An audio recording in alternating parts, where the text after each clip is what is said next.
یاد کرو وہ وقت جب ہم نے تم سے پکا عہد لیا. بنی اسرائیل مدینہ میں بھی آباد تھے اور مدینہ کے آس پاس بھی. جب قرآن اتر رہا تھا تو اس میں صرف اہل ایمان کے لیے ہی نہیں، اہل کتاب کے لیے بھی یاد دہانی تھی. اور جتنی بار ان کا ذکر آتا ہے وہاں پر آپ دیکھتے ہیں کہ اذ کا لفظ آتا ہے، یاد کرو وہ وقت. تو کس کو یاد دہانی کرائی جا رہی ہے؟ اس وقت کے بنی اسرائیل کو اور اس کے بعد کے لوگوں کو بھی، کہ اپنی تاریخ کو دیکھو، اس وقت کو یاد کرو. کیوں؟ تاکہ وہ بات جو ان کے آباء و اجداد سے کہی گئی تھی اسے یہ بھی یاد کریں. جس پر انہیں عمل کرنے کے لیے کہا گیا اس پر یہ بھی عمل کریں. وَإِذْ أَخَذْنَا مِيثَاقَكُمْ، جب لیا ہم نے تم سے پکا وعدہ. کس بات کا وعدہ؟ تورات پر عمل کرنے کا وعدہ. کب لیا گیا؟ جب ان کے اندر عمل کی کمزوری آ گئی، جب انہوں نے اللہ کی کتاب سے غفلت برتنا شروع کی، جب اللہ کی آیات کو اپنی پیٹھ پیچھے ڈال دیا. اور کس طرح یہ وعدہ لیا گیا؟ وَرَفَعْنَا فَوْقَكُمُ الطُّورَ، اٹھایا ہم نے تم پر طور کو، یعنی کوہ طور کو ان کے سروں کے اوپر چھتری کی طرح چھا کے ان سے عہد لیا گیا. سوچئے کہ ایک پہاڑ زمین سے اکھیڑا جائے اور اٹھا کر ان کے سروں پر مسلط کیا جائے. سورۃ الاعراف 171 میں آتا ہے وَإِذْ نَتَقْنَا الْجَبَلَ فَوْقَهُمْ كَأَنَّهُ ظُلَّةٌ، اور جب ہم نے ان کے اوپر پہاڑ اٹھا کر چھتری کی طرح چھا دیا. ظلہ یعنی پورا سائبان جیسے ایک ہوتا نا، جیسے آپ سمجھے کہ چھت کی طرح لیکن بغیر دیواروں کے. امیجن کرے تھوڑی دیر کے لیے کہ آپ کسی میدان میں کھڑے ہیں اور یکایک ایک پہاڑ اپنی جگہ سے اٹھتا ہے اور آپ کے سر پہ آ کے معلق ہو جاتا ہے. اس وقت کہا گیا خذوا ما آتیناکم بقوة، پکڑ لو، لے لو جو بھی ہم نے تم کو دیا ہے. تورات میں سے جو بھی تمہارے پاس ہے اسے قوت یعنی مضبوطی سے پکڑو. مضبوطی سے پکڑنے سے مراد صرف ہاتھوں کے ساتھ مضبوط زور سے پکڑنا نہیں کہ پوری طاقت لگا کے کسی چیز کو پکڑ لیا جائے. کتاب حصی طور پر بھی احتیاط کے ساتھ مضبوطی کے ساتھ پکڑی جاتی ہے اور اس کے ساتھ ساتھ مانوی طور پر بھی، عملی طور پر بھی. اور یہاں اسی کی طرف اشارہ ہے، یعنی اس کے اندر جو احکامات ہے، جو کچھ اس میں کہا گیا ہے اس کو پوری طرح لے لو. اس کے احکام کے معاملے میں غفلت نہ برتو، سستی نہ برتو، اس کو چھوڑ نہ دو، اس کو بھلا نہ دو، ایک طرف نہ رکھ دو، طاقوں میں نہ سجا دو. جیسے ماہر القادری کی ایک نظم آپ سب نے سن رکھی ہوگی جس میں وہ قرآن کا شکوہ لکھتے ہیں، طاقوں میں سجایا جاتا ہوں، یعنی میری قدر و قیمت اور عظمت کیا رہ گئی کہ بس مجھے اونچی جگہوں پر سجا کے رکھ دیا گیا. اور اب حقیقت یہی ہے کہ ہم نے بھی اپنی کتاب کے ساتھ کیا کیا ہے، خوبصورت کیلیگرافی کے ساتھ اس کو ڈیکوریشن پیس بنا لیا گیا ہے، یا یہ کہ اس کو بہت عزت، ادب، تقدس، احترام کے ساتھ بہت سنبھال کے رکھ دیا گیا اور کھولنے کی نوبت کم ہی آتی. تو یہاں کیا کہا جا رہا ہے؟ پکڑو اس کو قوت کے ساتھ، اور صرف پکڑ ہی نہ لو بلکہ وَاذْكُرُوا مَا فِيهِ، یاد رکھو اس کو جو بھی اس میں ہے. کسی بھی چیز کو یاد رکھنے کا طریقہ کیا ہے؟ شابش، بار بار پڑھنا، بار بار دہرانا، دیکھتے رہنا. یعنی اس کتاب کو زبان سے بھی اور عمل کے ساتھ دہراتے رہو. یعنی تمہاری زندگی اس کتاب کے ساتھ گزرنی چاہیے. کیوں ضروری ہے یہ؟ لعلکم تتقون، تاکہ تمہارے اندر تقوی پیدا ہو. پیچھے آپ پڑھ چکے ہیں کہ جب تمام انسانوں کو اللہ کی عبادت کا حکم دیا گیا، یا ایھا الناس اعبدوا ربکم، اے لوگوں اپنے رب کی عبادت کرو، تو وجہ کیا بتائے گی کہ عبادت کیوں کرو؟ لعلکم تتقون، تاکہ تمہارے اندر تقوی آئے، خدا کا ڈر آئے، خدا کے احکامات کی اطاعت کا طریقہ آئے اور اس کی نافرمانی سے بچ سکو. یہی تقوی ہوتا ہے نا، اللہ کی اطاعت کرنا اور نافرمانی سے بچنا، تاکہ انسان آخرت کی مصیبت سے بچ سکے. لعلکم تتقون. اسی طرح قرآن مجید میں جہاں روزوں کی فرضیت کا ذکر آتا ہے، یا ایھا الذین آمنوا کتب علیکم الصیام کما کتب علی الذین من قبلکم لعلکم تتقون. تو عبادت کا مقصود کیا ہے؟ تقوی پیدا ہو. اس آیت سے کئی ایک باتیں ہمیں پتہ چلتی ہیں. نمبر ایک یہ کہ اس میں بنی اسرائیل سے پکا وعدہ لیا گیا کتاب پر عمل کرنے کا، کتاب کو پڑھنے کا اور اس پر عمل کرنے کا. نمبر دو کہ وہ وعدہ محض زبانی وعدہ نہیں تھا، بلکہ عملی طور پر پہاڑ کو ان کے سر پہ مسلط کر کے وعدہ لیا گیا کہ مانتے ہو کہ نہیں، ورنہ یہ پہاڑ تمہارے سروں پہ گرے گا آ کے. یہاں یہ بات بھی پتہ چلتی ہے کہ اللہ سبحانہ و تعالی ہر چیز پر قادر ہے. وہ چاہے تو ایک کن کہہ کے پہاڑ کو اٹھا دے اور لوگوں کے سر پہ کھڑا کر دے اور بغیر کسی ٹیک سہارے کے اس کو کھڑا رکھے، ٹکائے رکھے. سمجھانا تو ضروری. مثلاً آپ اپنے بچے کو کہتے ہیں کہ یہ کام کرو، اگر وہ نہیں کرتا تو آپ آنکھیں نکال کے کہتے ہیں یا کان پکڑ کے کہتے ہیں یہ کچھ، تو کیا نہیں کہنا چاہیے؟ کہنا چاہیے، تاکہ بڑے ہو کے وہ یہ نہ کہے کہ آپ نے مجھے کیوں نہیں سمجھایا.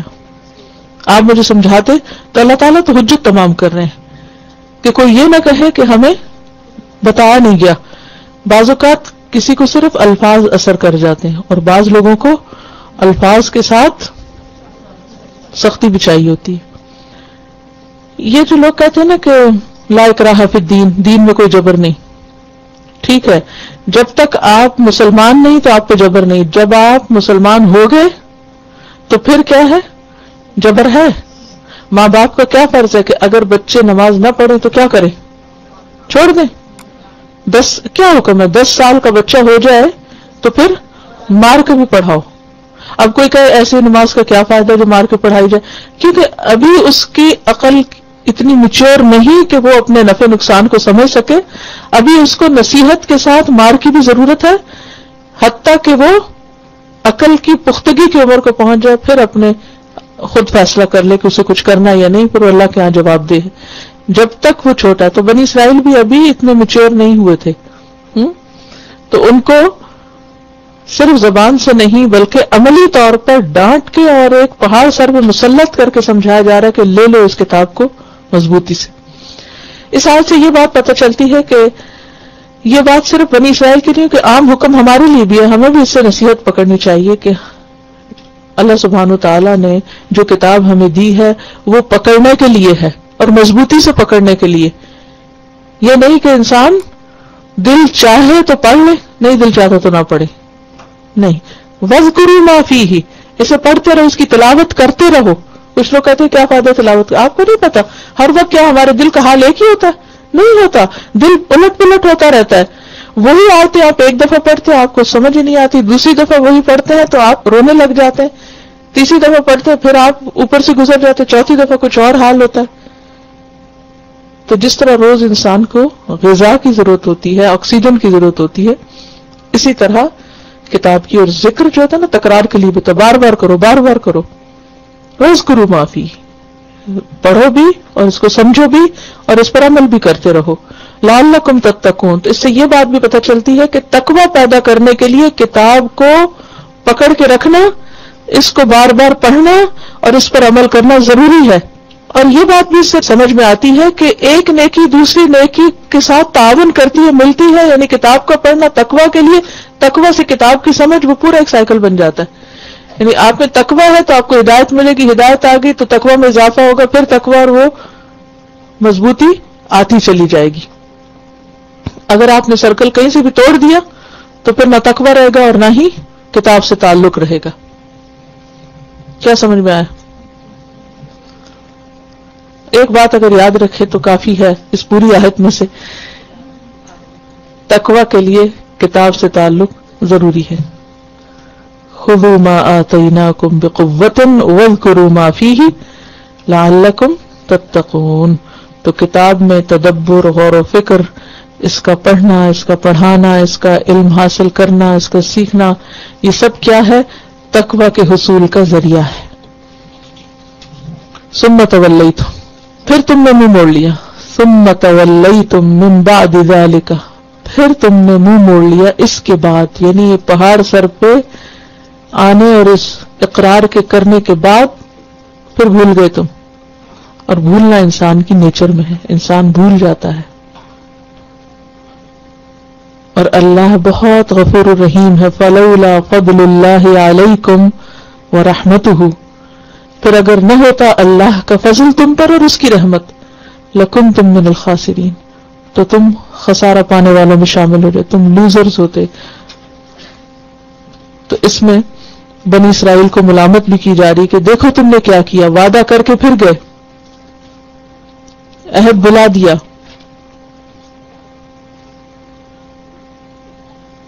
اور جب انسان اپنا عہد بھولتا ہے تو اللہ سبحانہ و تعالی بندے کو پھر بھی مزید مہلت دے دیتا ہے، اور بونس دے دیتا ہے، اور چھوٹ دے دیتا ہے. کیونکہ اس وقت جیسے پہاڑ گرنے لگا تھا، ان کا نہیں آپ معاف کر دیں، ہم پکڑ کے رکھیں گے، آپ پہاڑ ہٹا لیں ہم سے. جب ہٹ گیا کچھ دن کے بعد پھر اسی ڈگر پہ آ گئے. اللہ تعالیٰ نے پھر یہ نہیں کیا کہ دوبارہ میں پہاڑ لا رہا ہوں. اللہ نے ان کو زندگی جتنی بھی ان کی تھی وہ گزارنے کا وقت اور مہلت دی. اگر ایسا نہ ہوتا، اور ان میں سے کچھ لوگوں نے توبہ بھی کی ہوگی، تو یہ جو ہمیں مہلت مل جاتی ہے نا، ہماری رسی دراز کر دی جاتی ہے اور ہمیں وقت مل جاتا ہے اور مواقع ملتے ہیں، یہ اللہ کی خاص رحمت ہوتی ہے. لیکن ہم اس کا کبھی شکر ادا نہیں کرتے. کتنی مرتبہ ہم بہت سے حادثوں سے نکل جاتے ہیں، ہمیں بار بار اللہ تعالیٰ چانس دے دیتے ہیں، ہم ایک چیز لیتے ہیں پھر چھوڑ دیتے ہیں، پھر بھول جاتے ہیں، پھر تو یہ سب اس کا فضل ہے، اس میں ہمارا کوئی کمال نہیں. اگر آج ہم اس مجلس میں بیٹھے ہوئے ہیں تو یہ صرف اللہ کا فضل ہے کہ وہ اپنی فضل اور رحمت سے ہمیں دوبارہ پھیر کے یہاں لے آؤ. تو اس اللہ کے فضل اور رحمت پر بھی ہمیں شکر گزار ہوتے رہنا چاہیے. وَلَقَدْ عَلِمْتُمُ الَّذِينَ، اب تاریخ کا ایک اور پہلو یاد کرایا جا رہا ہے. اور یقینی طور پر تم کو پتا ہے، تم جانتے ہو اپنی اس ہسٹری کو، اپنی ہسٹری کے اس واقعے کو جانتے ہو. کن کو کہا جا رہا ہے؟ اس دور کے موجود بنی اسرائیل کو ماضی کا سبق یاد دلایا جا رہا ہے. کون سا واقعہ؟ ان لوگوں کا واقعہ اعتدوا منکم فی السبت، جنہوں نے سبت کے دن، ہفتے کے دن کی خلاف ورزی کی تھی، حد سے بڑھ گئے تھے. اس واقعے کی تفصیل سورۃ الاعراف آیت 163 میں ملتی ہے، وہاں تفصیل کے ساتھ یہ واقعہ بیان ہوا ہے. بات یہ کہ جیسے مسلمانوں کے ہاں جمعہ کا دن معتبر ہے، کرسچنز کے ہاں اتوار کا ہے، تو اسی طرح یہود کے ہاں ہفتہ کا دن تھا. اور ان کے لیے پابندی یہ تھی کہ ہفتے کے دن وہ کوئی بھی کام نہیں کر سکتے، انہیں ہر طرح کے کام کاج سے چھٹی کرنی ہوتی تھی. اب بات یہ ہے کہ بہت زر پرست اور دنیا کی محبت میں ڈوبے ہوئے لوگ تھے. ان کے لیے ایک دن کام کاروبار بند رکھنا بہت مشکل چیز تھی. 7 days a week کام کرنا چاہتے تھے. اب کیا ہوا کہ اللہ نے ان کو آزمایا. ان میں سے ایک گروہ ایک خاص بستی میں رہتا تھا جو سمندر کے کنارے تھی، جن کا کام مچھلیاں پکڑنا تھا. ان کا حکم یہ تھا کہ ہفتے کے دن مچھلیاں نہیں پکڑو، لیکن ہوتا یہ تھا کہ ہفتے کے دن یہ مچھلیاں خوب اوپر آتی اور باقی دنوں میں اتنی مچھلیاں نہیں آتی تھی. تو اب کیا ہوا، انہوں نے ایک طریقہ سوچا، اور طریقہ کیا تھا کہ جمعے کے دن جال لگا دیتے، ہفتے کے دن کچھ نہیں کرتے، مچھلیاں خود ہی آتی رہتی جال میں، اور اتوار کے دن جال نکال لیتے اور خوب خوب مچھلیاں پکڑتے، خوب عیش کرتے. اور کیا کہتے، ہم نے تو کچھ کیا ہی نہیں، تو معصوم لوگ ہیں، ہفتے کے دن تو کوئی کام ہی نہیں کیا ہم نے. یہ کیا تھا دراصل؟ ہیلا سازی. یہ انہوں نے ہیلا کیا، اس کو کہتے ہیں ہیلا کرنا. اور نبی صلی اللہ علیہ وسلم نے خاص طور پر اپنی امت کو اس سے منع کیا ہے. لا ترتکبوا مرتکبت اليہود فتستحلوا محارم اللہ بأدنى الحیل. وہ نہ کرنا جو یہود نے کیا کہ اللہ کی حرام کردہ چیزوں کو ہیلوں کے ذریعے اپنے لیے حلال کر لو. مثلاً ایک ہیلا کیا ہے؟ ربا، سود کو لوگ تجارت سمجھ کر اپنے لیے حلال کر لیتے ہیں. وہ کیا کہتے ہیں؟ انما البیع مثل الربا. تجارت میں بھی تو انویسٹمنٹ کرتے ہیں، تو اس میں بھی ہم بینک کو پیسہ دے دیتے ہیں اور بینک جو ہے وہ ہمارے لیے بزنس کرتا ہے. اور حالانکہ دونوں کی سچویشن میں بہت فرق ہے، لیکن اس کو اس کے ساتھ ملا کے حرام چیزوں کو اپنے لیے حلال کر لیتے ہیں. اسی طرح بعض لوگ تو اور بھی آگے ایکسٹریم پہ پہنچے ہوئے ہیں. وہ کہتے ہیں مشائخ کی زیارت ہمارے لیے حج ہے، اور ان کا نام قبلہ رکھا ہوا ہے، قبلہ فلان. آپ نے دیکھا ہوگا کچھ لوگوں کے ساتھ ٹائٹل قبلہ رکھا ہوتا ہے، اور ان کے پاس آنے جانے کو وہ کیا کہتے ہیں کہ حج کے برابر ثواب ہے، اور وہی حج ہو گیا ہمارا. اور اسی طرح پردہ جو ہے وہ تو دل کا پردہ ہوتا ہے، اور انسان کو اپنی نیت صاف رکھنی چاہیے. اور تو بہت سے احکام جو اللہ کے واضح احکامات ہیں ان کو ہیلوں کے ذریعے اور ایسی چال بازیوں کے ذریعے لوگوں نے اپنے لیے جائز قرار دے دیے. اور بات یہ ہے کہ یہ انسان کے نفس کا شر ہوتا ہے، جب وہ کوئی غلط کام کرنا چاہتا ہے تو اپنے آپ کو 100 بہانے دے کر حرام کو حلال کر لیتا ہے. بہرحال انہوں نے کیا کیا کہ ہفتے کے دن خوب مچھلیاں پکڑی. نتیجہ کیا نکلا؟ فَقُلْنَا لَهُمْ كُونُوا قِرَدَةً خَاسِئِينَ. ہم نے کہا ذلیل بندر بن جاؤ. اللہ نے ان کی شکلیں مسخ کر دی، ان کو بندروں کی طرح بنا دیا. ایسا کیوں ہوا؟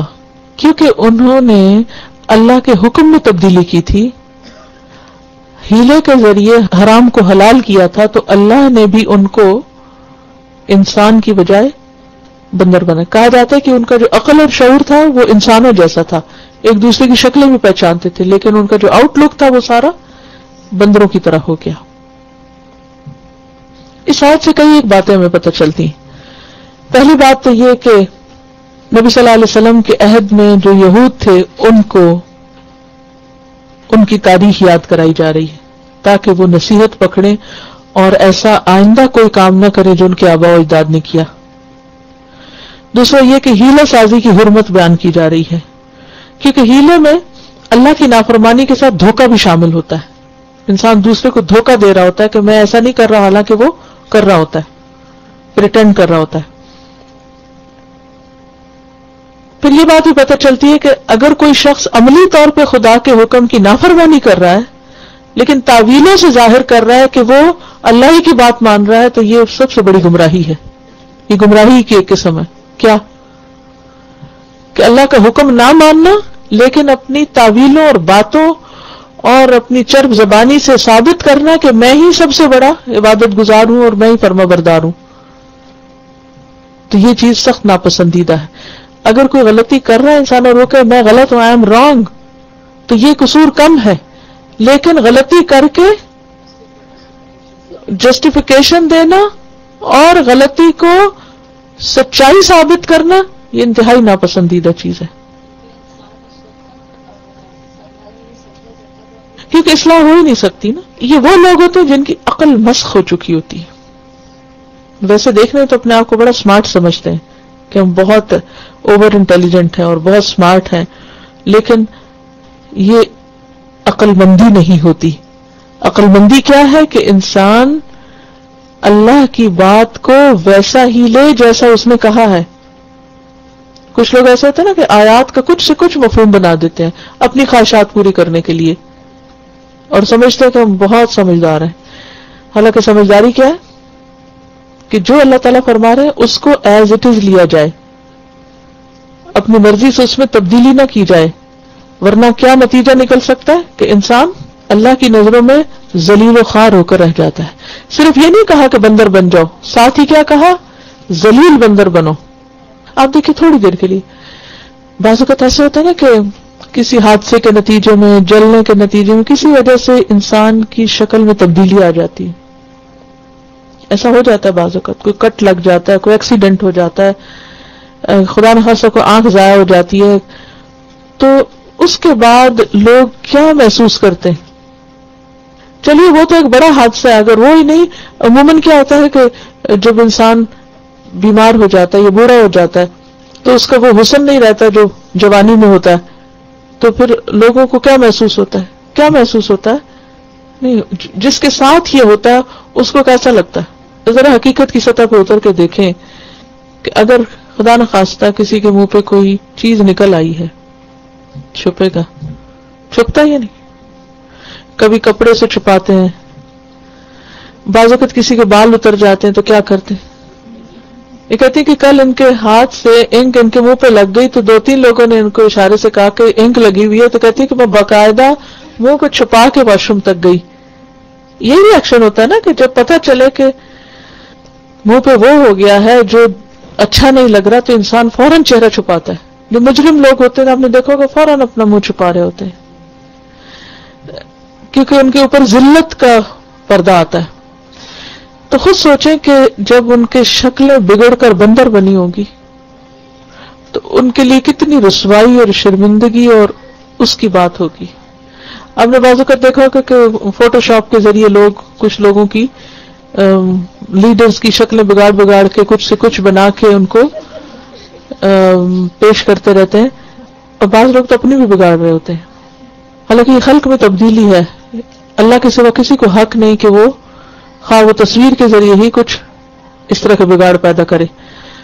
آج کل بچے اس کو بڑا کول سمجھتے ہیں کہ ہم اپنی شکل کو الٹا سیدھا بنا کے بہت ہم ذہین ہیں اور بہت ہم کو ٹرکس آتے ہیں کیا سے کیا کر سکتے ہیں، لیکن یہ کوئی عقل مندی کی بات نہیں. تو انہیں کہا گیا کہ ذلیل بندر بن جاؤ، اور اس سے پتہ یہ چلتا ہے کہ اس طرح کے شکل کا بگاڑ انسان کے لیے ذلت اور رسوائی کا سبب بھی ہے.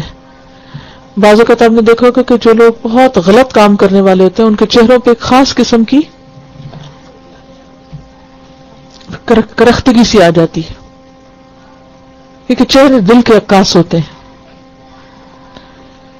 تو انسان کو غلط کام کرتے ہوئے ڈرنا چاہیے کہ وہ چھپ نہیں سکتا، وہ چہروں پہ آ جائے گا.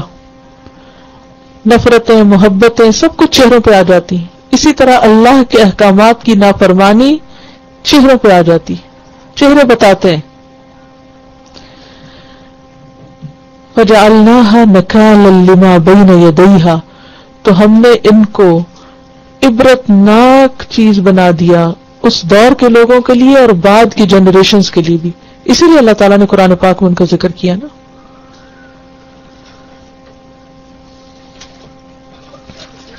وَمَا خَلْفَهَا وَمَوْعِظَةً لِّلْمُتَّقِينَ، اور متقین کے لیے ہم نے نصیحت کا ذریعہ بنایا ہے. اب یہاں آپ دیکھیے کہ کچھ لوگوں کے لیے نکال ہے اور کچھ لوگوں کے لیے موعظہ ہے.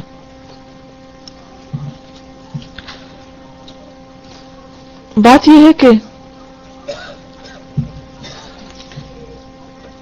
جب کوئی شخص عمل نہیں کرتا تو بسا اوقات اس کی سزا آخرت میں ہوتی ہے، لیکن دنیا میں بھی اللہ سبحانہ وتعالیٰ اس کو ایسی ایسی چیزوں سے دوچار کرتے ہیں کہ جس سے وہ خود بھی سبق سیکھے. یعنی جیسے کہتے ہیں نا، اس کو جھٹک کے جھنجھوڑ کے اس کو کسی حادثے سے گزارتے ہیں تاکہ وہ ہوش میں آئے. اور بعض اوقات صرف اس کے اپنے لیے نہیں، وہ واقعہ دوسروں کے لیے بھی عبرت کا واقعہ ہو جاتا ہے. یعنی کچھ تکلیفیں ایسی ہوتی ہیں کہ جو انسان کے صرف اپنے لیے سبق نہیں ہوتی، دوسروں کے لیے بھی سبق بن جاتی. لوگ مدتوں اس کو یاد کر کر کے دوسروں کو نصیحت دلاتے ہیں. اور ایسے کئی ایک واقعات ہوتے ہیں. سورۃ یوسف میں آتا ہے لقد کان فی قصصہم عبرۃ لأولی الالباب، ان کے واقعات میں عبرت ہے عقل والوں کے لیے. ہر کہانی کا ایک مورل ہوتا ہے نا. عام طور پہ کیا کہتے ہیں، ایک سٹوری بیان کی جاتی ہے، پھر کہتے ہیں what's the moral in this story. تو اسی طرح اس کہانی میں بھی کیا ہے، عبرت ہے کہ ہم اس سے سبق سیکھیں. اور یہ عبرت جو ہے یہ عوام الناس کے لیے ہوتی ہے. عوام الناس کا ری ایکشن کیا ہوتا ہے؟ جیسے ٹیلی ویژن پہ کوئی خبر آتی ہے کہ فلاں جگہ پر یہ ہو گیا. بعض اوقات آپ نے دیکھا ہوگا کہ بہت شدید قسم کے ایکسیڈنٹس ہوتے ہیں. اچھا، لوگ اس کو پڑھتے ہیں، پھر کیا کرتے ہیں؟ تھوڑی دیر کے لیے عبرت پکڑتے ہیں. عبرت کیا؟ اچھا اس طرح نہیں ڈرائیونگ کرنی، یہ عبرت پکڑتے ہیں نا زیادہ سے زیادہ، یا نہیں؟ اچھا وہ اس سے وہ انالائز کرتے رہتے ہیں کہ وجہ کیا ہوئی، گاڑی کا ماڈل کیسا تھا، ڈرائیونگ کیسی تھی، وہ ڈرنک تھا ڈرائیور یا نہیں، کیا تھا اور کیا نہیں. کچھ لوگ کہتے ہیں وہ ڈرائیو کرتے ہوئے ڈرنک نہیں کرنا، بس وہ اتنا ہی سیکھتے ہیں اس سے. یہ عبرت ہوتی ہے، ٹھیک ہے. لیکن جو متقین ہوتے ہیں وہ نصیحت پکڑتے ہیں. کیا مطلب؟ جی ہاں، کہ وہ ان کے عمل کو بدل دیتی ہے. کچھ لوگ ایسے واقعات سے صرف ظاہری اسباب اس میں ڈھونڈتے ہیں، وہ یہ نہیں دیکھتے کہ اس میں اللہ کا بھی اذن ہے یا مشیت ہے یا اللہ کی طرف سے یہ ہوا ہے. اللہ کی بات ایک طرف رکھتے ہیں. اور کچھ لوگ جو ہیں وہ اس سے نصیحت لیتے ہیں اور ان کی پوری زندگی تبدیل ہو جاتی ہے اس سے، اور یہ متقین ہوتے ہیں. اسی لیے یہاں ایک نکال کہا گیا اور ایک موعظہ کہا گیا. نصیحت صرف متقی اٹھاتے ہیں. اب دیکھیں کہ موعظہ بھی دو طرح کی ہوتی ہے، ایک کونی اور شرعی. قرآن بھی موعظت ہے. سورۃ یونس میں آتا ہے یا ایھا الناس قد جاءتکم موعظۃ من ربکم، یعنی آیات جو ہیں یہ بھی موعظہ ہوتی ہیں. اور اس طرح کے واقعات بھی موعظہ ہوتے ہیں، نصیحت ہوتے ہیں. تو جو لوگ عوام الناس ہوتے ہیں وہ کسی بھی واقعے سے صرف سرسری اور ظاہری اور وقتی سبق لیتے ہیں. لیکن جو متقی ہوتے ہیں، جن کے دلوں میں اللہ کی پہچان ہوتی ہے، جن کے دلوں میں اللہ کی محبت ہوتی ہے، جن کے دل نرم ہوتے ہیں، وہ ایسے واقعات سے دور تک متاثر ہوتے ہیں اور وہ ان کی پوری پوری زندگی میں تبدیلی کا سبب بن جاتے ہیں. غیر متقی کو نہ قرآن اور نہ ایسے واقعات کوئی سبق نہیں سکھاتے، ان کی زندگی میں کوئی تبدیلی نہیں لاتے. لیکن متقی انسان کا حال فرق ہوتا ہے. سمجھ آئی؟ ایک ہی واقعہ ہے، ایک ہی چیز ہے، ایک شخص ایک نظر سے دیکھ رہا ہے، دوسرا دوسری نظر سے دیکھ رہا ہے. فرق کہاں ہے؟ نظر میں یا دل میں؟ دل میں. اور تقویٰ کہاں ہوتا ہے؟ دل میں ہوتا ہے. میٹھا پانی ایک شخص کو میٹھا لگتا ہے، دوسرے کو کسالہ لگتا ہے، کڑوا لگتا ہے. فرق کہاں ہے؟ ٹیسٹ میں. پانی تو میٹھا ہی ہے. اگر کسی واقعے سے ہمارا دل نہ لرزے، قرآن کی آیتوں سے ہم سبق نہ سیکھیں، ہمارے دل کے اندر نہ اترے، تو فکر کرنی چاہیے نا کس بات کی؟ کہ تقویٰ نہیں ہے، اللہ کا خوف نہیں ہے. یہ ہو نہیں سکتا کہ دل نرم ہو، اللہ کا خوف ہو، اور پھر انسان قرآن پڑھے اور اس کی آنکھوں سے آنسو نہ بہے. ایک ہی قرآن ہوتا ہے. کچھ لوگ سنتے ہیں تو ان کی آنکھوں سے آنسو جاری ہو جاتے ہیں، اور کچھ لوگ سنتے ہیں اور ان کو سمجھ نہیں آتی کہ کہا کیا گیا ہے. اسی لیے دعا مانگتے نا، اعوذ بک من قلب لا یخشع، اللہ میں ایسے دل سے پناہ چاہتی ہوں کہ جو ڈرے نہ، دبے نہ، عاجزی نہ اختیار کرے. اب ایک اور واقعہ ہے، اور وہ واقعہ کیا ہے؟ بنی اسرائیل کا ایک شخص مارا گیا. قاتل کا کچھ پتہ نہیں چلتا تھا. قرآن نے صحیح حدیث میں کوئی پتہ نہیں چلتا کہ وجہ کیا تھی مارے جانے کی، کس نے مارا، کیا ہوا. بہرحال یہ پتہ چلتا کہ مارا گیا. وَإِذْ قَتَلْتُمْ نَفْسًا. جب قاتل کا پتہ نہ چلا تو عام طور پہ ایسا ہوتا نا کہ جب مجرم کا پتہ نہ چلے تو لوگ ایک دوسرے کو بلیم کرنے لگتے، کس نے کیا کس نے کیا کس نے کیا. ایک قبیلہ ایک سے دوسرا پہلے کو بلیم کر رہا تھا. تو اللہ تعالیٰ نے اس معاملے کا حل بتایا کہ تم ایک گائے ذبح کرو اور گائے کا ایک حصہ مقتول کے جسم پہ مارو اور اس سے معاملہ صاف ہو جائے گا، پتہ چل جائے گا. یہ حکم سنتے ہی بنی اسرائیل چونک اٹھے، گائے ذبح کرے. اب ہوا کیا، اس کی تفصیل آپ دیکھیے. وَإِذْ قَالَ مُوسَىٰ لِقَوْمِهِ، جو موسیٰ نے اپنی قوم سے کہا، بنی اسرائیل سے، إِنَّ اللَّهَ يَأْمُرُكُمْ، کہ اللہ تم کو یقینی طور پہ حکم دیتا ہے، أَن تَذْبَحُوا بَقَرَةً، کہ گائے ذبح کرو. بنی اسرائیل فرعونیوں کے ساتھ رہ کر گائے کی محبت میں مبتلا ہو چکے، کیونکہ وہ گائے کی پوجا کرتے تھے. بہت سی مشرک قوموں میں گائے کی پوجا ہوتی، وہ بھی گائے کی پوجا کرتے تھے. تو ان سے کہا گیا کہ تم گائے ذبح کرو. گائے کی محبت کی وجہ سے بچڑے کو معبود بنا بیٹھے تھے نا، یہ پیچھے آپ نے دیکھا، تو اس محبت کو دل سے نکالنا تھا کہ اس کو ذبح کرو. قالوا وتتخذنا ہزوا، کہنے لگے تو ہمارا مذاق اڑاتا ہے، تو ہمیں مذاق بناتا ہے، ہمیں نشانہ مذاق بناتا ہے، ہم سے کہہ رہے گائے ذبح کرو، یہ کیسے ہو سکتا ہے؟ حالانکہ پیغمبر کسی کا مذاق نہیں اڑایا کرتے، اور خاص طور پر اللہ کے احکامات سنانے میں کبھی بھی مذاق کا طریقہ اختیار نہیں کر سکتے. قال اعوذ باللہ، بولے میں اللہ کی پناہ چاہتا ہوں، ان اکون من الجاہلین، کہ میں جاہلین میں سے ہو جاؤں، میں ناسمجھ لوگوں میں سے ہوں، بے وقوف لوگوں میں سے ہوں. تو اس آیت سے یہ پتہ چلتا ہے کہ اللہ کے حکم کی تعظیم ضروری ہے. اور اللہ کے حکم کی تعظیم کیا ہے کہ جب اللہ کی آیات پڑھی جائے تو اس وقت سنجیدگی اختیار کی جائے.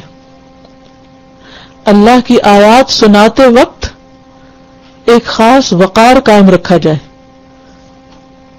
اللہ کی آیات کو مذاق نہ بنایا جائے. بعض لوگ ان کو لطیفوں میں استعمال کرنے لگتے ہیں، یا غیر سنجیدہ باتیں کرتے ہیں قرآن کے بارے میں، یا غیر موضوع جگہ پر ان کو کوٹ کرتے ہیں جس سے لوگ ہنسنا شروع کر دیں. تو یہ جاہلین کا کام ہوتا ہے، اور پیغمبر ایسا نہیں کیا کرتے. ایک اور بات یہ پتہ چلتی ہے کہ موسیٰ علیہ السلام کس طرح لوگوں کے الزام کا جواب دیتے ہیں. وہ کہتے ہیں اتتخذنا ہزوا، تو یہ جواب میں لڑائی نہیں شروع کر دیتے. ان کا کتنا خوبصورت انداز، اعوذ باللہ ان اکون من الجاہلین. یہ نہیں کہا کہ میں مذاق نہیں اڑا رہا، یہ اسے مذاق نہ سمجھو. کیا کہا؟ بہت باوقار انداز ہے، اعوذ باللہ ان اکون من الجاہلین، کہ میں جاہلوں میں سے نہیں ہوں، یعنی میں جو کہہ رہا ہوں وہ سنجیدہ ہے اور حق بات ہے، اور یہ اللہ کا حکم ہے. ہیل و حجت مت کرو، جو کہا جا رہا کرو. اب بنی اسرائیل کا رویہ آگے دیکھیے. پیغمبر اتنی سنجیدگی سے بات کر رہے، وہ کہہ رہے قالوا ادع لنا ربک یبین لنا ما ہی، اپنے رب سے جا کے دعا کرو، وہ ہمیں اچھی طرح واضح کرے کہ گائے کیسی ہو. پیچھے بھی آپ پڑھ چکے ہیں کہ کس طرح تکبر کا انداز ہے، اور بے رخی کا، اور بے وفائی کا، جفا کا انداز. جاؤ تم اپنے رب سے دعا کرو. واٹ از دس؟ قال انہ یقول. اب دیکھیے کہ موسیٰ علیہ السلام کی دعائیں قبول ہوتی تھی. موسیٰ علیہ السلام جاتے ہیں اپنے رب سے بات کرتے ہیں، اللہ تعالیٰ ان کی بات سنتے ہیں اور جواب دیتے ہیں، فوری طور پہ جواب آتا ہے. انہ یقول انہا بقرۃ، اللہ تعالیٰ بتاتے ہیں کہ وہ ایک گائے ہے، لا فارض، نہ بوڑھی ہے، ولا بکر، اور نہ جوان، اوان بین ذالک، درمیانی عمر کی گائے ہے. جواب مل گیا. موسیٰ علیہ السلام اپنی قوم سے پھر کہتے ہیں فَفْعَلُوا مَا تُؤْمَرُونَ، اے میری قوم کر گزرو جو تمہیں کرنا چاہیے، جو حکم ملا ہے اسے پورا کرو. تو اس آیت سے کیا پتہ چلتا ہے؟ ایک تو بنی اسرائیل کی سرکشی، تکبر، اللہ اور رسول کا احترام نہ ہونا، اور پھر جواب ملنے پر بھی مطمئن نہ ہونا. اور یہ بھی پتہ چلتا ہے کہ موسیٰ علیہ السلام کی دعائیں قبول ہوتی تھی، اور موسیٰ علیہ السلام اللہ کے بہت پیارے پیغمبر تھے جو اس بات میں حیا بھی محسوس کرتے تھے کہ بار بار اللہ کے پاس جا کر قوم کی حجت بازی سامنے رکھے، لیکن مجبور ہوتے تھے ان کے ہاتھوں، اور وہ ان کی بات مانتے نہیں تھے. یہ جو بات ہے نا فَفْعَلُوا مَا تُؤْمَرُونَ، یہ صرف ان کے لیے نہیں، ہم سب کے لیے ہے. کیا ہے؟ پڑھیے اس کو ذرا. فَفْعَلُوا مَا تُؤْمَرُونَ، کرو جو کرنے کا حکم ملا ہے، کر ڈالو. حجت بازی نہیں. سمعنا وَأَطَعْنَا، ہم نے سنا، ہم نے مان لیا. فَفْعَلُوا مَا تُؤْمَرُونَ، مقصد پہ نظر رکھو. اور نیکی کے بارے میں دیر نہیں کرنی چاہیے انسان کو کبھی. ہمیں کیا حکم ملا ہے؟ قرآن مجید میں آتا ہے سارعوا الی مغفرۃ، جلدی سے دوڑو مغفرت کی طرف. والسابقون السابقون ففروا الی اللہ، دوڑو اللہ کی طرف. ایک اور جگہ پر آتا ہے وفی ذلک فلیتنافس المتنافسون، مقابلہ بازی کرنے والوں کو ان چیزوں میں مقابلہ کرنا چاہیے کہ ایک دوسرے سے آگے بڑھ کے اللہ کی بات ماننی چاہیے، نہ کہ حجت بازی کر کے انسان ٹالے. یہ منافقین کی صفت ہوتی ہے. وَإِذَا قَامُوا إِلَى الصَّلَاةِ قَامُوا كُسَالَىٰ کہ جب نماز کا وقت آتا ہے تو سستی کر کے ٹال مٹول کر کے ادھر ادھر ہوتے ہیں. لیکن اہل ایمان کیا ہوتے ہیں؟ فَفَعَلُوا مَا تُؤْمَرُونَ قَالُوا ادْعُ لَنَا رَبَّكَ يُبَيِّن لَنَا مَا لَوْنُهَا. کہاں باز آنے والے، کہاں ٹلنے والے، حجت باز. پھر کہنے لگے اچھا ذرا ہمیں یہ تو بتائیں کہ اس کا رنگ کیسا ہو. قال انه يقول انها بقرة صفراء. موسیٰ علیہ السلام اللہ تعالیٰ کے پاس جاتے ہیں، پوچھ کر پھر آتے ہیں، پھر بتاتے ہیں. اللہ تعالیٰ فرماتے ہیں کہ یہ زرد رنگ کی گائے ہے. فاقع لونها خوب چمکیلا رنگ ہے اس کا. تسر الناظرین دیکھنے والوں کو خوش کرتی ہے، یعنی جو دیکھے خوش ہو جائے.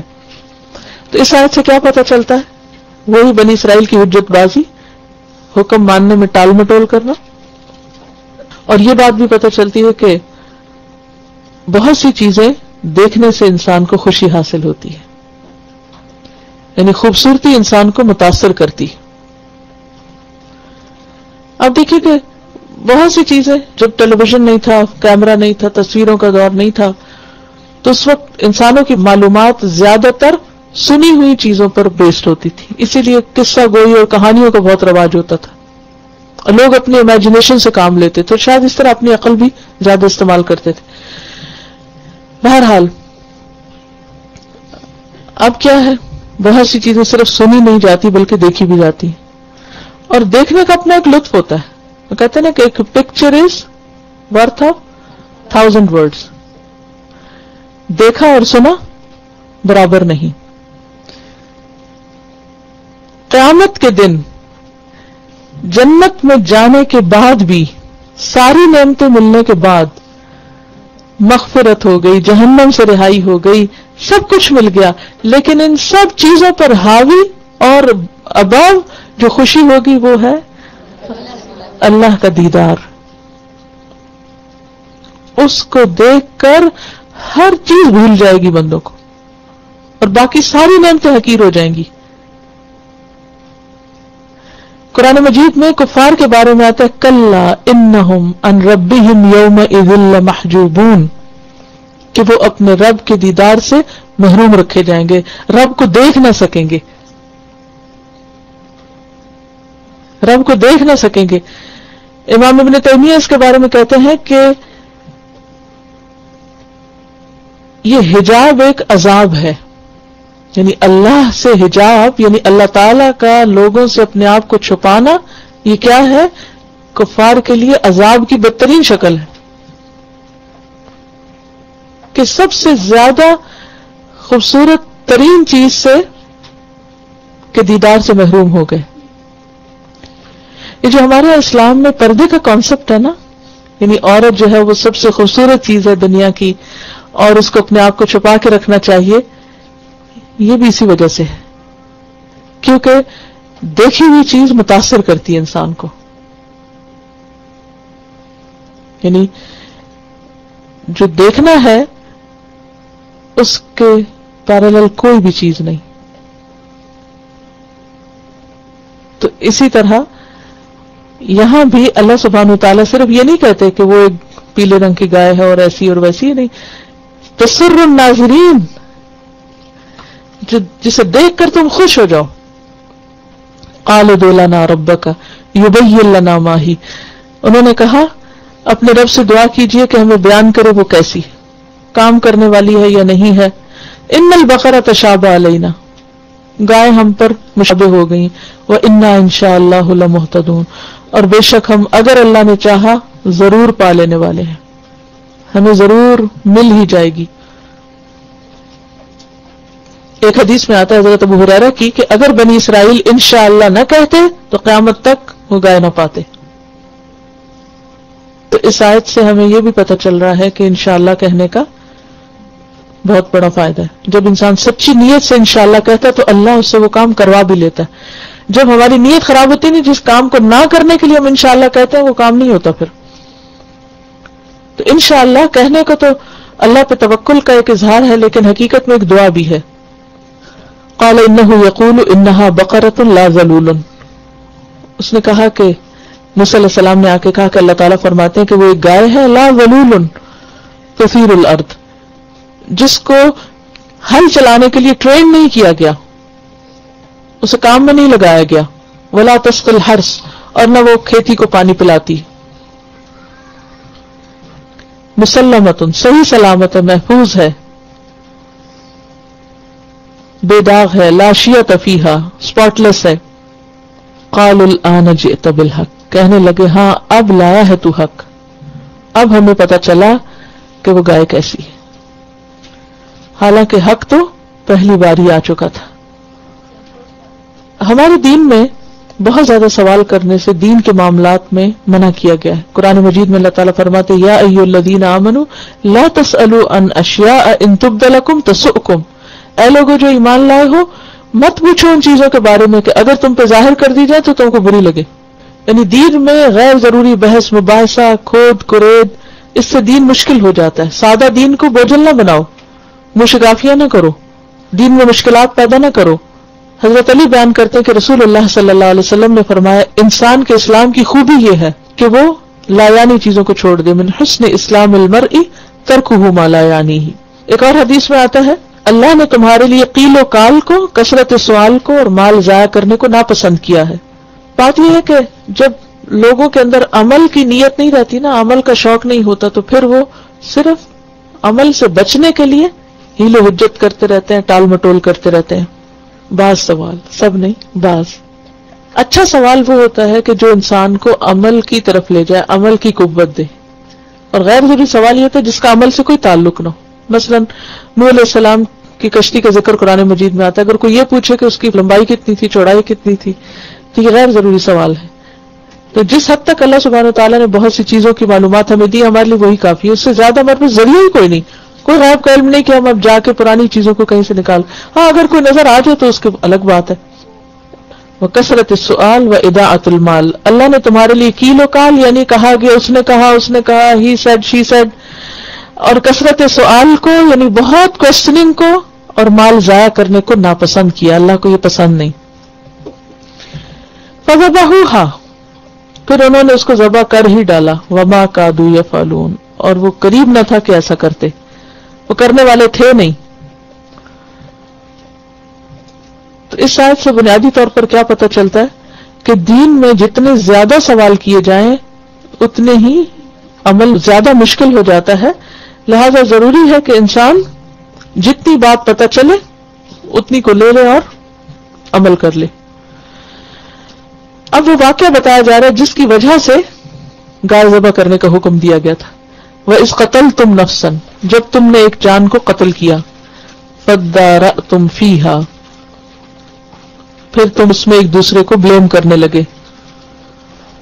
وَاللَّهُ مُخْرِجٌ مَا كُنْتُمْ تَكْتُمُونَ، اور اللہ نکالنے والا تھا جو تم چھپا رہے تھے.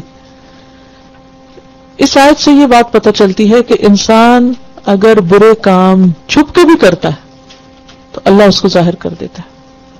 اب دیکھیے کہ ہم جو کچھ بھی کرتے ہیں وہ ہمارے ہی اندر ریکارڈ ہو رہا ہے. یہ جو ہمارا دل ہے نا، یہ ہارڈ ڈسک کی طرح ہے.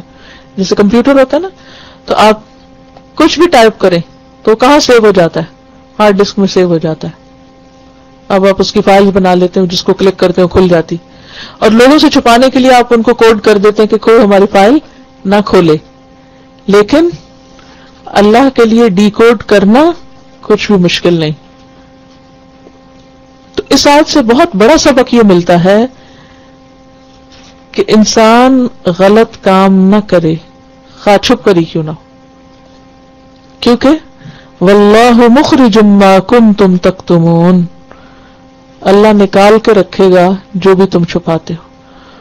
اور قیامت کے دن یوم تبلی السرائر، سارے راز کھول کے بیان کر دیے جائیں گے، سامنے لے آئے جائیں گے. لا تخفى منکم خافیہ، کوئی چھپی ہوئی چیز چھپی نہ رہے گی. اور اس دن کی ذلت اور رسوائی انسان کے لیے کیا ہے کہ چھپی ہوئی چیزیں سامنے آ جائیں. یہ اللہ کا خاص کرم ہے کہ انسان کے عیبوں پر پردہ ڈال دے. فَقُلْ اضْرِبُوهُ بِبَعْضِهَا، ہم نے کہا اس کا بعض حصہ اس پہ مارو. كَذَلِكَ يُحْيِي اللَّهُ الْمَوْتَى، اللہ اسی طرح مردوں کو زندہ کر دے گا.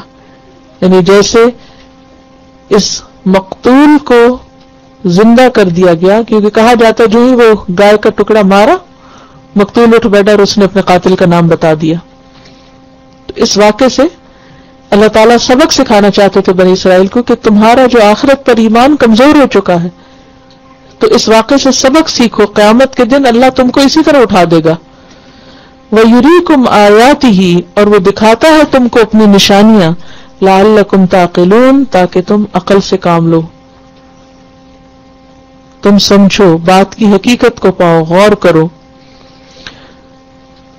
تو اس گائے کے واقعے سے بہت سے سبق ملتے ہیں، جن میں سے ایک تو یہ ہے کہ انسان کو اللہ کا حکم سیدھا سیدھا مان لینا چاہیے، دین میں بہت حجت بازی نہیں کرنی چاہیے. ایک اور بات یہ ہے کہ اس میں دوسری زندگی کا ثبوت بھی ملتا ہے. وہ سمجھ گئے تھے کہ گائے کو ذبح کرنا، جو ان کا معبود ہے خدا نخواستہ وہ اس کو ذبح کر دے تو اس سے مقتول کا قاتل پتہ چل جائے گا. تو اللہ نے وہ دکھا دی، اپنی نشانی دکھا دی کہ تم سمجھتے تھے کہ گائے کو ذبح کر کے مصیبت آئے گی، معبود کے ساتھ بدسلوکی کی ذبح کی شکل میں تو کوئی شامت آ جائے گی. دیکھو اللہ نے تمہارا ایک بہت بڑا مسئلہ جس کی وجہ سے مزید قتل ہو جاتے، قاتل کا پتہ نہ ہونے کی وجہ سے بہت سا فساد ہو جاتا، اس سے تمہیں نکال لیا. یعنی گائے کا ذبح ہونا مقتول کے زندہ ہونے کا سبب بن گیا. ایک اور بات یہ ہے کہ انسان کو ہمیشہ مقصد پر نظر رکھنی چاہیے کہ جس مقصد کے لیے جو حکم دیا جا رہا ہے اس کو انسان پورا کرے اور ادھر ادھر کی فالتو باتوں سے بچے، فوکس رہے. اور سب سے بڑا سبق یہ کہ قیامت کے دن اللہ ہم سب کو دوبارہ زندہ کرنے والا ہے اور ایک ایک چیز کھول کے بیان کر دے گا جو بھی کسی نے کی. تو اللہ تعالی ہم سب کو اس دن کی رسوائی سے بچائے. سبحانک اللہم و بحمدک نشہد ان لا الہ الا انت نستغفرک و نتوب الیک. سبحانک اللہم و بحمدک نشہد ان لا الہ الا انت نستغفرک و نتوب الیک. السلام علیکم ورحمۃ اللہ وبرکاتہ. فللہ الحمد رب السماوات ورب الارض رب العالمین وله الكبرياء في السماوات والأرض وهو العزيز الحكيم. الله أكبر الله أكبر لا إله إلا الله والله أكبر الله أكبر ولله الحمد.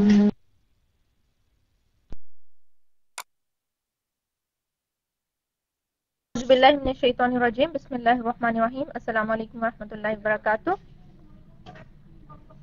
جی الحمدللہ بہت خوبصورت آیات تھیں اور ہمارے لیے اس میں بہت ہی اچھا لیسن تھا. وہ کیا کچھ سمجھ میں آیا آپ لوگوں کو؟ کیا میسج تھا؟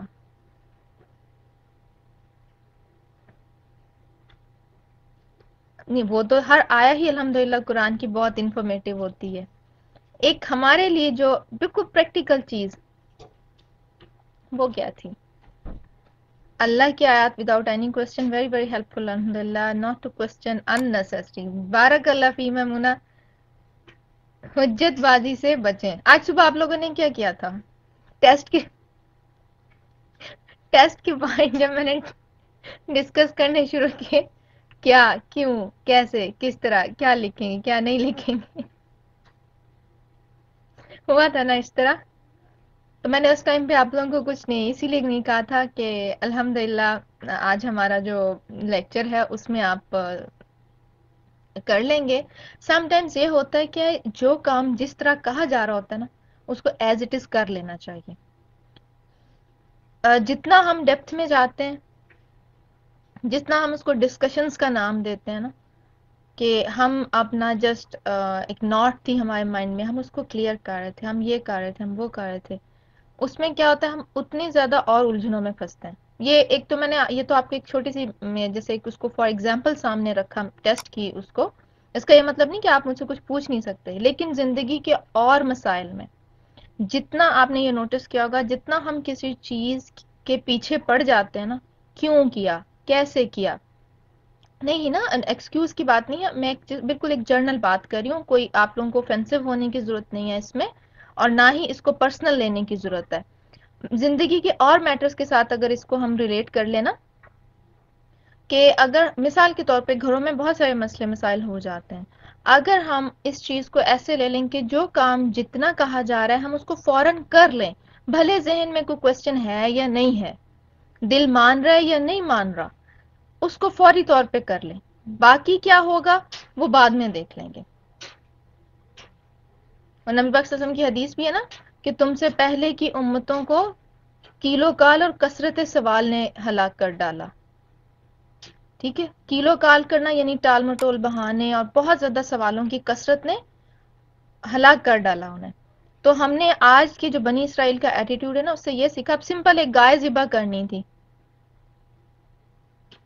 جی مثال دین کے مطابق ہونا چاہیے، ایک سمپل ان کو گائے ذبح کرنے کو کہا تھا نا، کوئی بھی گائے پکڑ کے ذبح کر دیتے، کرنا چاہیے تھا نا ایسے، انہوں نے کیا کیا، کیسی ہو کس طرح کے، تو پھر اللہ سبحانہ تعالیٰ نے کیسی اسپیسیفیکیشن ان کو دی کہ اب ڈھونڈ کے لاؤ کہ نہ جوان ہو نہ بوڑھی ہو اور جو ہے استعمال شدہ بھی نہ ہو، اس کا رنگ بھی اتنا ایک بالکل ڈیفرینشیٹ کر کے بتا دیا۔ تو ہمارے آپ غور کیجئے گا اس چیز کو سامنے رکھ کے، سم ٹائمز ہم جو کام فوری کر لیتے ہیں نا وہ ہمارے لیے بہت آسان ہو جاتا ہے، اور بعض دفعہ جب ہم اس کے پڑ جاتے ہیں نا کریں یا نہیں کریں، اور اس پہ غور کیجئے گا کہ بیہائنڈ ہمارے لاشعور میں ایک چیز ہوتی ہے کہ ہم اس کو کرنا نہیں چاہتے۔ یہ ہمارے ساتھ بھی، تو بنی اسرائیل کو دیکھیں، بنی اسرائیل کا ذکر قرآن پاک میں سب سے زیادہ ہے، ہر امت سے زیادہ بنی اسرائیل کا ذکر ہے۔ کیوں ذکر ہے؟ کیونکہ ہمارے اندر ان کی کوالٹیز آ رہی ہیں، آ چکی ہیں بلکہ، تو وہ بتایا جاتا ہے ہمیں کہ ہم وہ کام ایٹ لیسٹ نہ کریں جو کہ وہ لوگ کر گئے تھے۔ اور اس کو آپ اپنے گھر سے سٹارٹ کر سکتے ہیں۔ آپ دیکھیے بعض دفعہ بچے ہم سے سوال کرتے ہیں نا، آج کل کی جو جنریشن آ رہی ہے بچوں کی، 21 سینچری کے جو آگے ہمارے جوان ہو رہے ہیں بچے، ان کے اندر وائی بہت ہے، کیوں، کس لیے، وائی وی، اور پھر کیا حال ہوتا ہے ہمارا، ٹو مینی کوسچنز ہوتے ہیں ان کے، اور اس ٹائم اریٹیشن ہوتی ہے نا کہ آپ کو جو کہا جا رہا ہے وہ کر لو، ہم کہتے ہیں نا اپنے بچوں کو، لیکن جب وہی بات ہمارے اوپر آتی ہے اللہ سبحانہ تعالیٰ کی طرف سے کہ یہ کام کر لو، تو ہم کیا کرتے ہیں، ٹال مٹول، بہانے، ڈیلے۔ تو انشاءاللہ تعالیٰ ہم یہ کریں گے کہ اپنے جو ہمارے اندر سے کوسچنز کرنے کی غیر ضروری سوالات، جو سوال کسی کو بینیفٹ کے لیے کیا جائے یا اپنے نالج میں اضافے کے لیے کیا جائے، وہ منع نہیں ہے، بلکہ سوال کرنا بینیفیشل بھی ہوتا ہے۔ حدیث کا میں پڑھی تھی تو اس میں بتایا گیا کہ سوال کرنا جو ہوتا ہے وہ بہت فائدہ مند بھی ہوتا ہے، ایک وہ جو سوال کر رہا ہے، دوسرا وہ جو اس کا جواب دے رہا ہے۔ سوال کرنے والے کے علم میں اضافہ ہوگا جب اس کو جواب ملے گا، جو جواب دے رہا ہے وہ اپنے علم کو مزید پختہ کرے گا، اور اس سے ایک تیسرے شخص کا بھی فائدہ ہو رہا ہے جو کہ سراؤنڈنگ میں بیٹھا اس کا سوال سن رہا ہے، انڈائریکٹلی اس کے بھی علم میں اضافہ ہوگا۔ لیکن غیر ضروری سوال سے تیسرے بندے کو اریٹیشن بھی ہو سکتی ہے۔ ٹھیک ہے، امید ہے کہ بات سمجھ میں آ گئی ہوگی۔ جی بالکل، استاد نے لیکچر میں بھی کہا، جی ان کی کوالٹیز کی وجہ سے دیکھیں انصاری وومنز اتنی جو اوپنلی نبی پاک صلی اللہ علیہ وسلم سے اپنے مسائل نہ پوچھتی تو ہمارے آپ کے لیے رہنمائی کہاں سے آتی؟ آج جو ہم اپنے چھوٹے چھوٹے، اور آپ حدیث اگر اٹھا کے دیکھیں تو آپ بلیو نہیں کریں گے کہ اتنے چھوٹے چھوٹے مسائل جو ہے نا ان کے بارے میں نبی پاک صلی اللہ علیہ وسلم نے گائیڈ کیا، کس طرح ہم لوگوں کو جو ہے ایک چھوٹی سی چھوٹی بات ہماری زندگی کی اس کی بھی ہمیں گائیڈ لائن دی ہے۔ اچھا جی، آپ لوگوں کے لیے ایک جو ہے خوشخبری ہے، انشاءاللہ تعالی نیکسٹ ویک آپ کی کلاس نہیں ہوگی، آف ہے آپ لوگوں کا، خوش ہو جائیں۔ ٹھیک ہے، ہاں دیکھیں پھر وائے آ گیا بس چھٹی لیں، وائے مت پوچھیں۔ اسپرنگ بریک ہے آپ لوگوں کی، ٹھیک ہے، اسپرنگ بریک ہے، اور جو کہ مارچ میں ہونی چاہیے تھی لیکن کورس کیلنڈر کے مطابق ہم چلے ہیں تو آپ کو ہم نے نیکسٹ ویک جو ہے وہ آف دے دیا۔ آپ لوگوں کی کلاس دوبارہ 7 اپریل کو سٹارٹ ہوں گی، ٹھیک ہے، 7 اپریل مارک کر لیجیے اپنا کیلنڈر. ایک ویک آپ کا آف ہے, اس سے نیکسٹ ویک آپ کو آنا ہے, پھر انشاءاللہ تعالی ہم اپنا جو ہے جز کمپلیٹ کر لیں گے. جی صرف نیکسٹ جو سیٹرڈے 31 اینڈ 1 اپریل جو ہے نا. جی الحمدللہ, دیکھیں اللہ نے کیسی سہولت کر دی نا. جی الحمدللہ.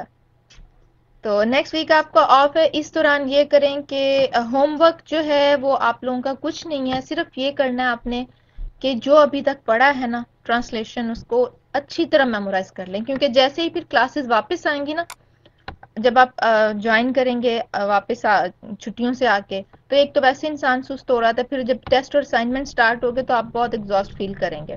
تو آپ پہلے سے تیار کر کے رکھیں تاکہ جیسے ہی آپ جوائن کریں آپ کا نیکسٹ جز ہو اور آپ بس ٹیسٹ دے کے فارغ ہو جائیں.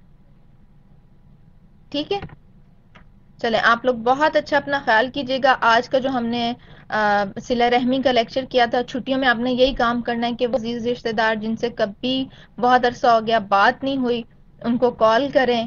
ماں باپ اگر پاس ہیں ان کی خدمت کریں, اپنی جنت کو جو ہے وہ آسان بنائیں. اور جو بہن بھائی جن کے ساتھ اگر خدا نہ خواستہ آپ لوگوں کے دلوں میں کوئی تھوڑی سی تنگی ہے تو اپنا دل صاف کریں ان کی طرف سے, اور پہلا قدم آپ لوگ بڑھائیں.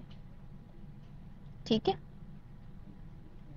اور ایک دوسرے کو دعاؤں میں یاد رکھیے گا, کیونکہ اللہ کے راستے پہ چلنے کے لیے ہمیں ایک دوسرے کی سپورٹ کی ضرورت ہوتی ہے نا, ایک دوسرے کو تھامنا ہوتا ہے.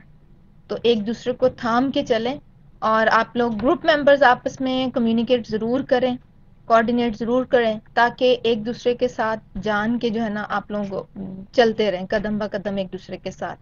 یہ میرے ساتھ کیا ہوتا تھا, ہم لوگ جو گروپ کے ممبرز تھے ہم ایک دوسرے کو کال ضرور کرتے تھے, اور جب مجھے پتا چلتا تھا کہ میری جو جن کے ساتھ میرا پیئر بنا ہوا ہے وہ اپنی پریپریشن کر چکے ہیں, تو میں اور تیز ہو جاتی تھی کہ اب جو ہے نا مجھے بھی ان کے ساتھ ملنا ہے. تو یہ آپ جو ہے نا ضرور کریں ایک دوسرے کے ساتھ کانٹیکٹ میں رہ کے, اور گروپ کے علاوہ آپ کوشش کریں کہ ونس ان اے ویک ایک دوسرے کو سبق ضرور سنائیں.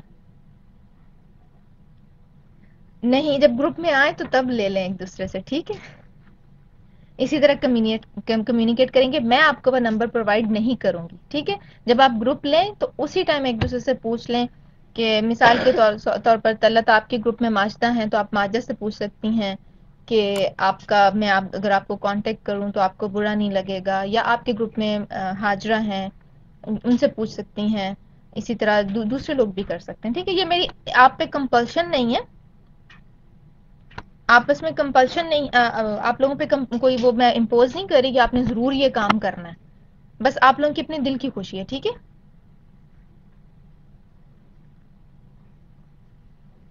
آپ کا سسٹر نام کیا سسٹر, آپ میرے کورس میں ہیں بھی یا نہیں؟ مجھے اس سے تو بالکل پتہ نہیں چل رہا کہ سزلنگ سٹار کون ہے, ان کا نام کیا, مجھے واقعی کچھ نہیں پتہ چل رہا. تو کائنڈلی کورس آئی ڈی اگر لکھیں تو مجھے پتہ چلے گا, ٹھیک ہے. چلے, میں نے آپ لوگوں کے جو ہے نا 8 منٹ زیادہ لے لیے ہیں. جزاکم اللہ خیرا کثیرا. آپ لوگ اپنا بہت خیال رکھیے گا.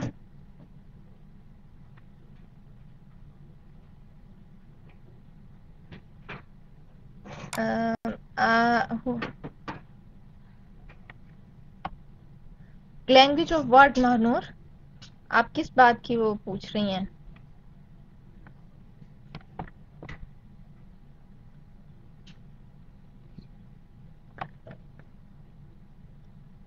چلے انشاءاللہ آپ کے کوشچن کا نا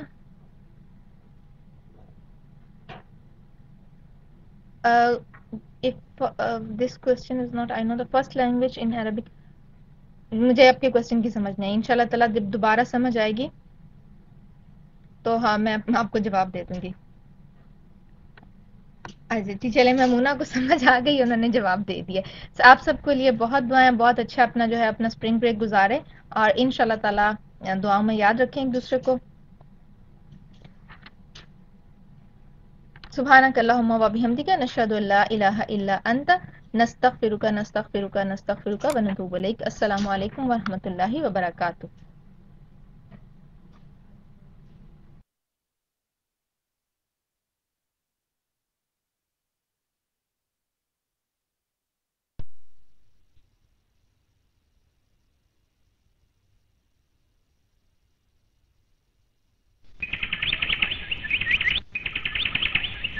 يا